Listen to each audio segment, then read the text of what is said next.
E aí, meus amigos viciados em física? Estamos de volta, dessa vez para gravar aí um conjunto de aulas da parte de termologia. Vamos lá, pessoal, vamos iniciar essa jornada aí por termologia. O que é a termologia, né? Bom, esses termos, termo e logia, significam, respectivamente, temperatura e estudo, né? Então, isso passa a ideia já do que é a termologia, né? Que é o estudo de fenômenos térmicos. Tá? É o que nós vamos ver aqui. A termologia ela vai ser dividida em 6 capítulos, tá, pessoal? Nós vamos dividi-la em 6 capítulos. O capítulo 1, termometria, que nós vamos começar hoje. O 2, dilatação. Capítulo 3, calorimetria. O 4, transmissão do calor.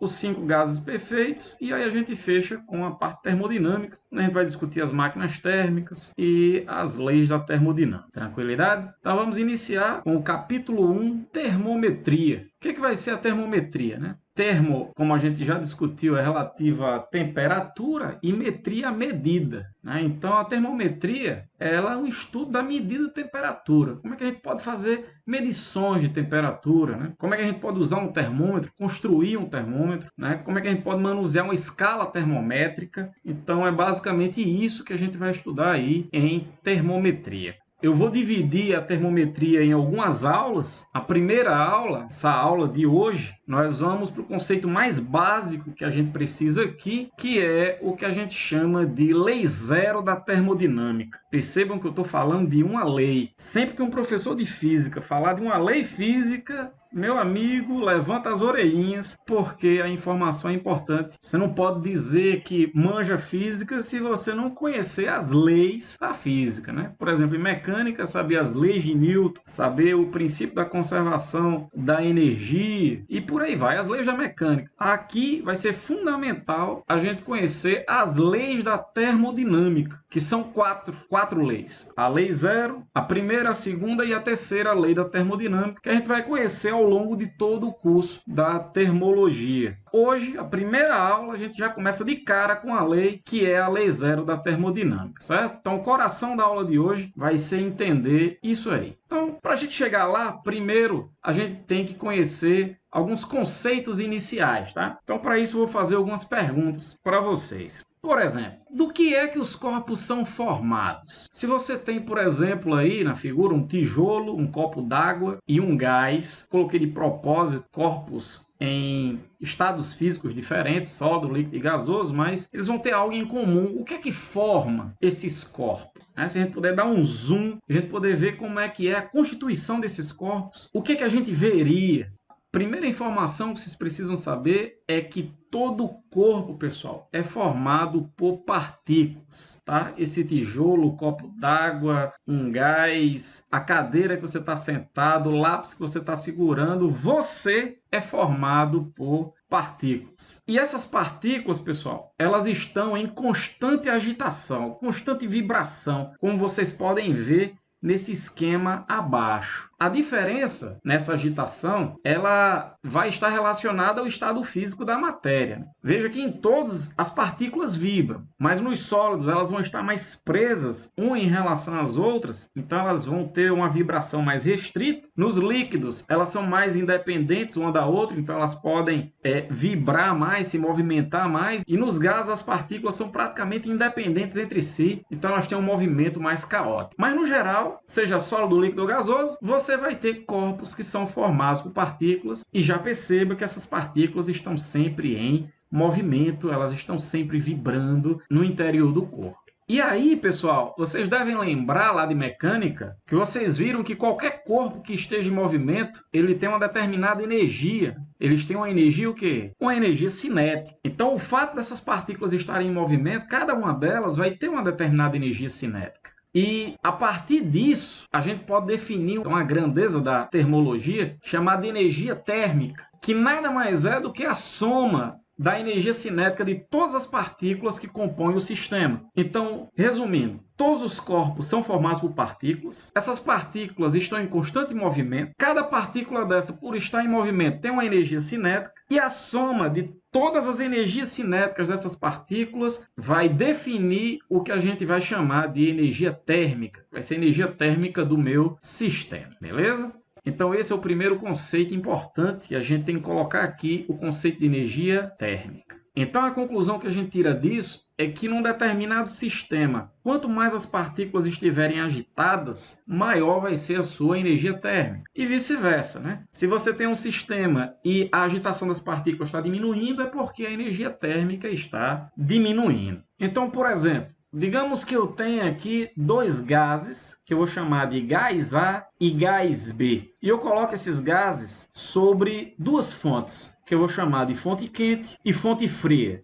O que é uma fonte quente e o que é uma fonte fria, pessoal? Esse termo quente é só para especificar que essa fonte vai ter uma temperatura maior do que o gás. E já a fonte fria tem uma temperatura menor do que o gás B. E aí o que a gente observa? A gente observa, pessoal, que como o gás A ele tem uma temperatura menor do que a fonte quente, essa fonte acaba fornecendo energia para o gás A. Já o gás B, que está em contato com a fonte mais fria do que ele perde energia para essa fonte fria. De maneira geral, pessoal, esse é sempre o sentido espontâneo de transferência de energia devido a uma diferença de temperatura.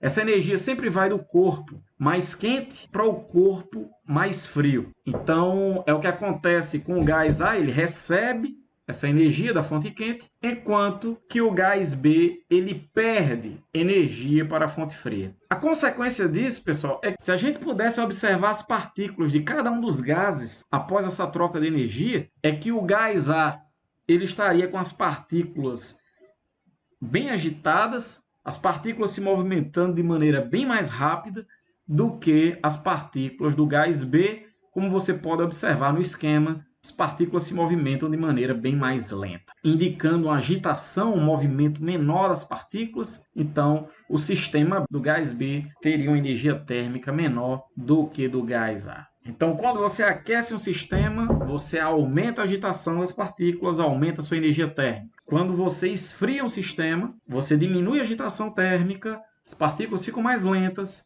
e a energia térmica diminui, beleza? Então, por exemplo, aqui, pessoal, nós temos um corpo que foi aquecido. Observe que à medida que ele é aquecido, as suas partículas vibram com a intensidade cada vez maior, né? Elas ficam cada vez mais agitadas quanto mais aquecido o corpo estiver. Aí você poderia dizer, mas professor, como é que eu posso visualizar isso? Como é que eu posso ver isso na prática? Porque eu não sou capaz de ver as partículas. Então, como é que experimentalmente eu poderia provar que essas partículas aumentam o seu grau de agitação? Uma maneira bem fácil de você fazer isso em casa é fazer o seguinte: pega uma garrafa e coloque na boca dessa garrafa uma bexiga de festa, essas bexigas elásticas. Se você colocar essa garrafa num recipiente com água quente, o que você vai observar, pessoal, à medida que o tempo passa, é que essa bexiga vai começar a inflar. E por que isso acontece? Bom, isso vai estar relacionado exatamente com o que a gente acabou de discutir. À medida que o gás no interior da garrafa fica cada vez mais quente, as partículas ficam cada vez mais agitadas, empurrando as paredes do recipiente e da bexiga. Como as paredes da bexiga são elásticas, então elas acabam sendo deformadas, elas acabam sendo infladas, né? A bexiga acaba sendo inflada. E acontece isso que você está vendo na figura. Óbvio que o inverso também é verdadeiro. Se você pegar essa garrafa e colocar num recipiente com água gelada, aí você vai diminuir a agitação das partículas, os choques das partículas contra as paredes vão ser reduzidos e isso vai fazer com que a bexiga acabe murchando. Beleza, pessoal? Outra coisa importante que a gente precisa saber, pessoal, é o que acontece quando a gente coloca dois corpos em contato, em que um está mais aquecido do que o outro. Por exemplo, digamos que a gente tem aqui os corpos A e B e o corpo A esteja mais quente do que o corpo B. Como é que eu sei que o corpo A está mais quente do que o corpo B? De acordo com a figura, você nota que os vetores velocidade das partículas do corpo A são maiores do que os vetores velocidade das partículas do corpo B. Isso mostra que a agitação das partículas do corpo A é maior do que do corpo B, então Isso mostra que o corpo A foi mais aquecido do que o corpo B. Tá? A gente vai ver que isso significa que o corpo A tem uma temperatura maior do que o corpo B. E aí o que acontece se a gente colocar esses dois corpos em contato? Se a gente permitir que eles troquem energia entre si? De acordo com o que eu falei anteriormente, sempre que você tiver corpos a temperaturas diferentes, vai existir um fluxo de energia do corpo mais quente para o corpo mais frio, que lá na frente, no capítulo 3, a gente vai começar a chamar isso aí de calor, tá? Eu vou evitar esse termo por enquanto, para a gente poder discutir calor com todos os detalhes que ele merece lá no capítulo 3. Então, por enquanto, vou dizer apenas que há uma transferência de energia do corpo A para o corpo B, já que o corpo A está mais aquecido do que o corpo B. À medida que essa transferência de energia ocorre, pessoal, as partículas do corpo A vão perdendo energia e do corpo B vão recebendo energia. Então, isso significa que as partículas do corpo A vão ficando menos agitadas e do corpo B mais agitadas, até que os dois corpos sejam formados por partículas que tenham o mesmo grau de vibração. Quando isso acontece, a gente diz que esses corpos atingiram o equilíbrio térmico. Uma coisa importante que é bom vocês notarem, veja que eu sublinhei aí que o equilíbrio térmico ele ocorre após um certo intervalo de tempo, né? Após certo tempo de contato térmico, o corpo quente vai esfriar, o corpo frio vai esquentar até que eles atinjam o equilíbrio. Isso aí é importante.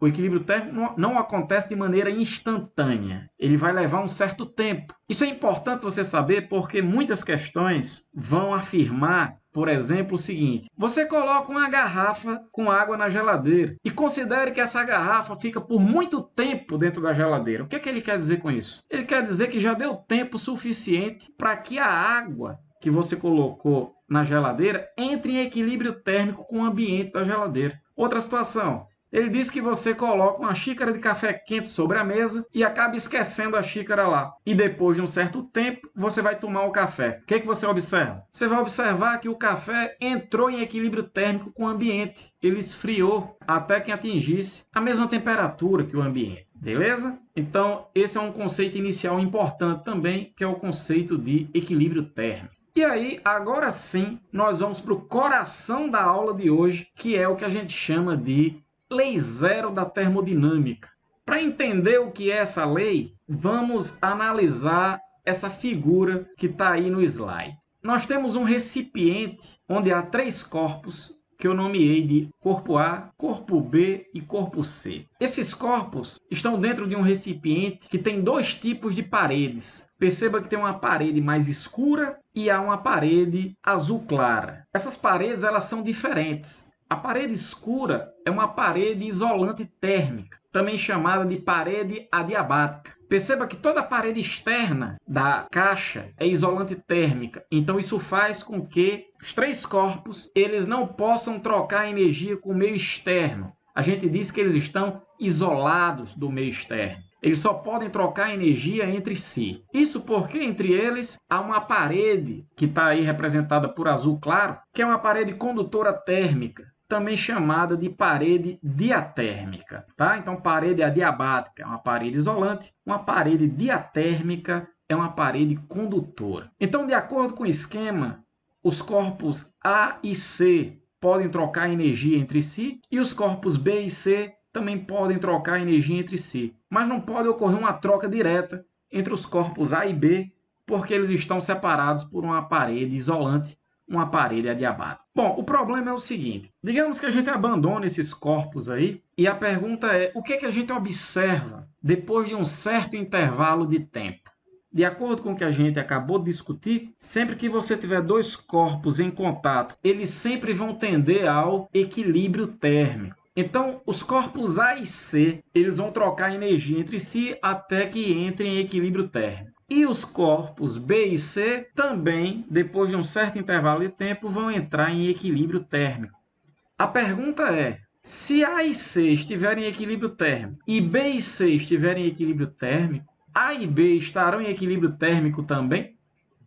O que a lei zero da termodinâmica afirma é que sim, se A e C estão em equilíbrio térmico e B e C estão em equilíbrio térmico, A e B estarão em equilíbrio térmico entre si. Então, resumindo, o que é que diz a lei zero da termodinâmica? Ela diz que se dois corpos estiverem em equilíbrio térmico com um terceiro corpo, os três corpos estarão em equilíbrio térmico entre si. Se A está em equilíbrio térmico com C e B está em equilíbrio térmico com C, os três estão em equilíbrio térmico. E aí a física adora quando isso acontece, pessoal. Quando você monta uma situação em que há uma constante para todos os corpos envolvidos no sistema, que é o que está acontecendo aí. A gente abandonou os corpos aí e eles entraram em equilíbrio térmico. Então eles passam a ter uma coisa em comum. Essa coisa em comum que eles passam a ter é exatamente o que a gente vai chamar de temperatura.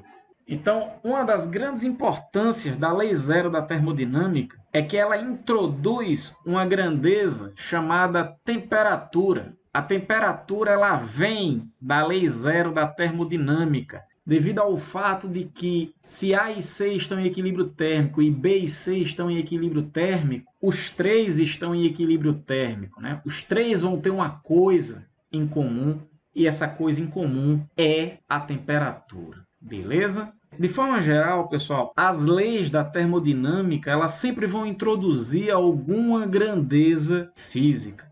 No caso da lei zero, ela introduz a temperatura, como a gente acabou de ver. Lá na frente, nós vamos ver que a primeira lei da termodinâmica ela vai introduzir a energia interna. E a segunda lei vai introduzir a entropia. Então, cada lei da termodinâmica vai introduzir uma grandeza termodinâmica. Há ainda a terceira lei da termodinâmica, mas o objetivo dela é afirmar que existe uma temperatura mínima para o universo, que é o zero absoluto, que nós vamos ver aí ao longo do curso, certo? Eu só estou adiantando para vocês que, à medida que vocês forem conhecendo as leis da termodinâmica, sempre se perguntem qual é a grandeza física que ela está introduzindo. A lei zero introduz a temperatura, a primeira a energia interna, a segunda a entropia. Certo? Por enquanto, a gente só conhece a lei zero da termodinâmica. Sim, e por que lei zero? Né? Por que é chamada de lei zero? Ela é chamada assim porque, quando ela foi elaborada, já existiam as outras leis, a primeira, a segunda e a terceira lei da termodinâmica. Só que a lei zero, por ser uma lei mais fundamental, por introduzir uma grandeza física mais fundamental, que é a temperatura, então ela tem que vir antes das outras leis, e por isso que ela é chamada de lei zero. Ok, então a lei zero da termodinâmica introduz a temperatura. Mas o que é temperatura? Bom, a definição de temperatura é uma definição bem complexa, que foge do nível de discussão que nós temos aqui. Mas ao nosso nível de estudo, nós podemos definir a temperatura da seguinte maneira: como uma grandeza escalar que vai estar associada ao nível médio de agitação das partículas do sistema. A gente viu que qualquer corpo é formado por partículas que está em constante movimento. Ao grau de vibração dessas partículas, a gente vai associar uma determinada temperatura, tá? Então, quanto maior for a agitação das partículas que compõem o corpo, maior a sua temperatura. Quanto menor a agitação das partículas, menor a temperatura. E aí, com essa definição de temperatura, a gente pode definir equilíbrio térmico de uma maneira mais simples. Eu disse que equilíbrio térmico é quando você tem dois sistemas em que o nível de vibração das partículas dos dois é a mesma. Só que a gente já sabe que o nível de vibração está associado à temperatura. Então, basta a gente dizer que dois corpos estão em equilíbrio térmico quando eles têm temperaturas iguais. Então, quando você coloca dois corpos a temperaturas diferentes, você coloca os dois em contato, a gente observa que depois de um certo intervalo de tempo, os dois vão atingir a mesma temperatura. Você mistura um copo de água gelado com um copo de água quente e espera. Você vai observar que você vai ter um copo d'água com temperatura intermediária. Você misturou água quente com água fria e no final você vai ter água morna. E aí surge uma pergunta: será que essa temperatura de equilíbrio aí, final dos corpos, é a média das temperaturas iniciais? Por exemplo, se o corpo A tivesse inicialmente uma temperatura de 30 graus Celsius e o corpo B 10 graus Celsius, será que no final os dois em equilíbrio térmico a temperatura seria de 20 graus Celsius? O que é que você acha? E a resposta é, pessoal, não necessariamente. A gente teria certeza que a temperatura seria a média aritmética se os corpos por exemplo, fossem idênticos. Se o corpo A é igual ao corpo B, a única diferença é que um está a 30 graus Celsius e o outro 10 graus Celsius, aí sim, vai dar 20 graus Celsius. Mas se os corpos forem diferentes, se eles tiverem massas diferentes, forem feitos em materiais diferentes, volumes diferentes, tamanhos diferentes, né, aí eu não posso, de cara, dizer que a temperatura é 20 graus Celsius. A única coisa que eu posso dizer com certeza, independentemente do tamanho dos corpos, do que eles são formados, é que a temperatura de equilíbrio é sempre um valor entre a temperatura do corpo mais quente e a temperatura do corpo mais frio. Isso aí eu posso afirmar com certeza.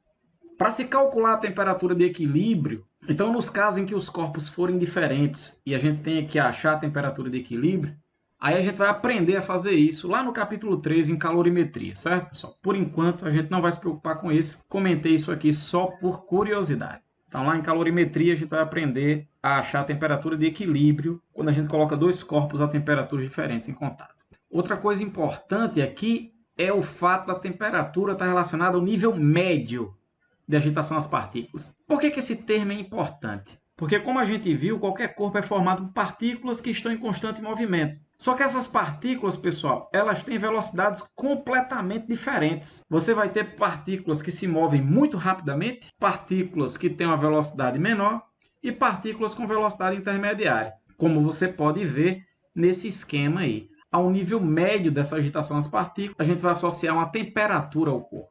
Outra coisa que a gente pode concluir a partir do fato que a temperatura está relacionada ao nível médio de agitação das partículas é que se eu dividir um corpo em dois, por exemplo, eu tenho ali 2 litros de água a uma temperatura T e eu divido em duas partes com volumes iguais, isso nos traz a pergunta, e agora? Qual é a temperatura de cada porção de água dessa? O volume caiu a metade, será que a temperatura foi alterada? E a resposta é não, a temperatura continua a mesma, porque a temperatura do sistema não está relacionada ao número de partículas, e sim ao nível médio da agitação delas.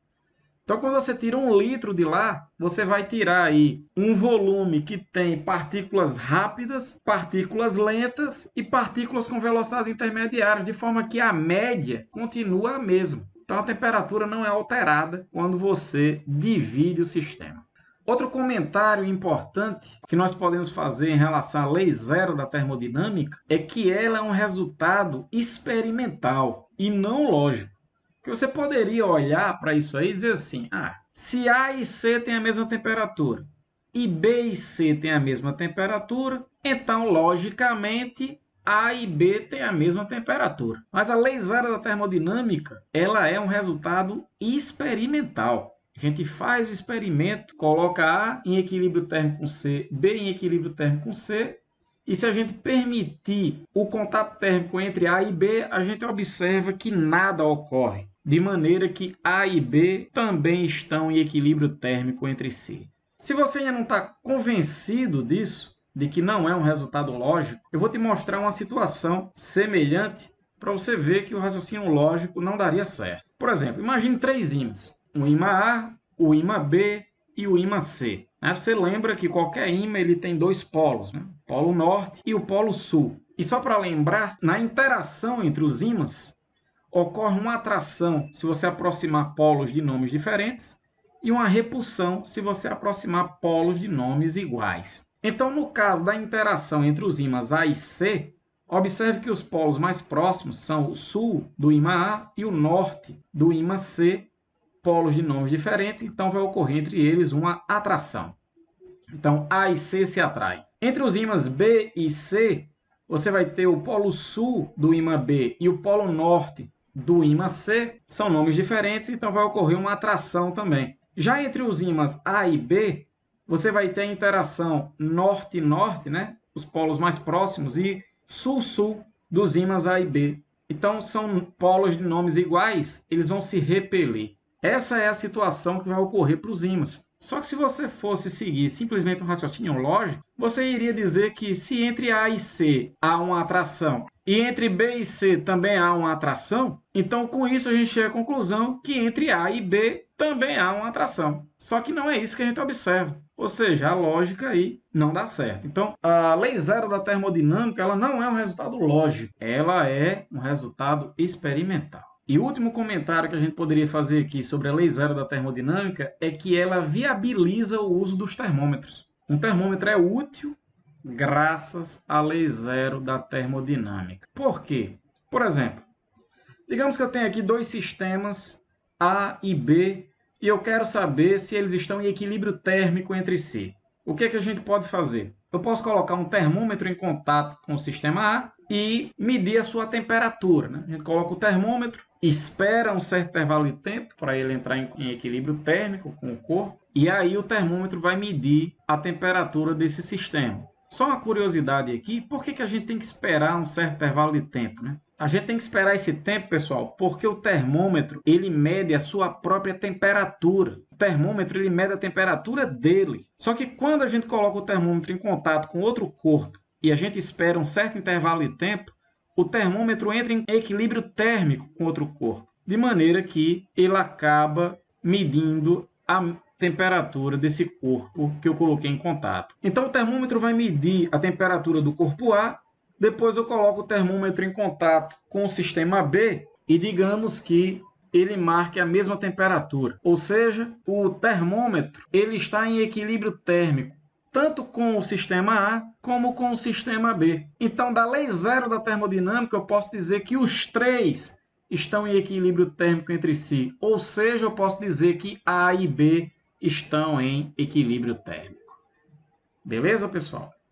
Então, resumo da aula de hoje. Primeira informação importante que eu passei para vocês é que qualquer corpo, a cadeira que você está sentado, o lápis que você está segurando, o caderno que você está escrevendo, o computador que você está mexendo, qualquer corpo é formado por partículas.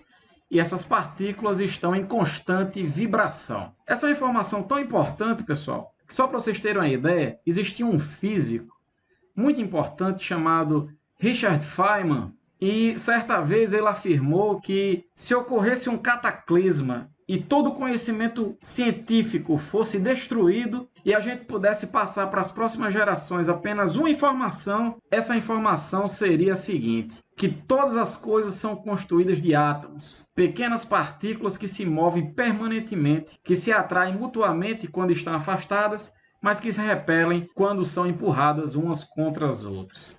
Então, uma concepção atomística que você deve ter, que é o fato de que os corpos são formados por partículas, essas partículas estão em constante vibração e, consequentemente, a gente pode associar uma energia ao corpo devido ao fato de suas partículas vibrarem, que é o que a gente vai chamar de energia térmica.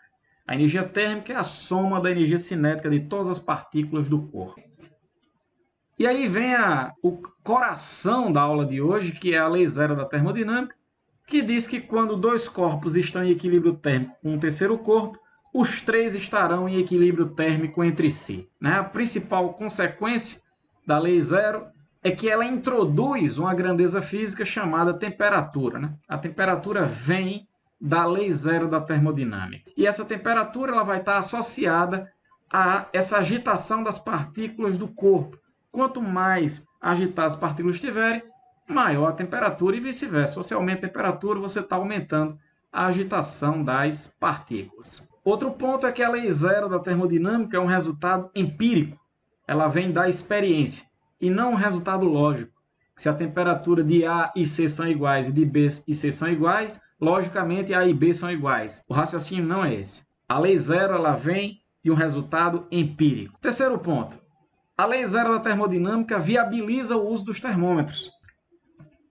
E o último ponto, corpos em contato térmico com temperaturas diferentes sempre vão tender ao equilíbrio térmico. Então você coloca um corpo quente e um corpo frio em contato térmico, o corpo quente esfria, o corpo frio esquenta, porque há uma transferência de energia do corpo quente para o corpo frio.